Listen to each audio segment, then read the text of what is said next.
I'm Michelle and I'm an attorney, and I came to Qigong when I was in my early 60s because I decided that I wanted to prevent having some kind of terrible disease.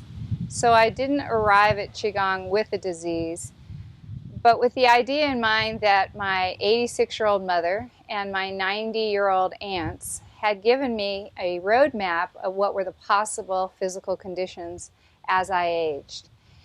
So I began first with an acupuncturist and a Chinese herbalist who immediately directed me to Qigong. And about 8 months into the practice, I no longer had migraine headaches that had been a part of my life for 25 years. And anyone who has had the great pleasure of a migraine headache knows that it's like having an ice pick in your eye for 3 days with the eye watering.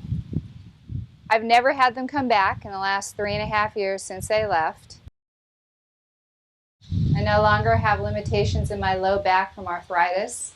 A frozen shoulder of 25 years dropped back into place. And probably the most important thing is that there's an incredible amount of energy that at the end of a day I still have and are able to work off of rather than getting chocolate or sugar or candy or something. And it's a really smooth kind of energy that continues to maintain its vitality all through the day into the early evening. The other surprise that I've noticed is there's just a sense of being happier. Things that somehow would have no reason to make you happy end up giving you this feeling of contentment. And I've expanded my practice from just 20 minutes a day for the first year to now an hour, and if I have the time, maybe 2 hours. And it's always really fun. It's a pleasure to do it.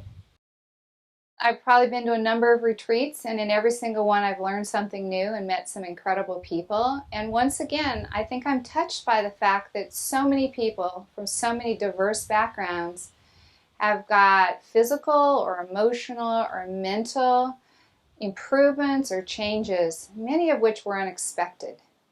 The retreat center is in this gorgeous valley in New Mexico with the skies that do not end. Coyotes that bark all night that you think are teenagers getting drunk and partying. And you hear the owls and you hear the eagles.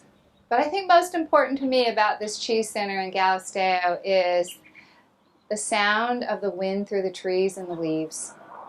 It's a sound that you won't find in many other places, and it's a sound that has this beautiful, contented kind of way of relaxing you further into the earth that we're all sitting on, living on, and feeding off of during our lifetime.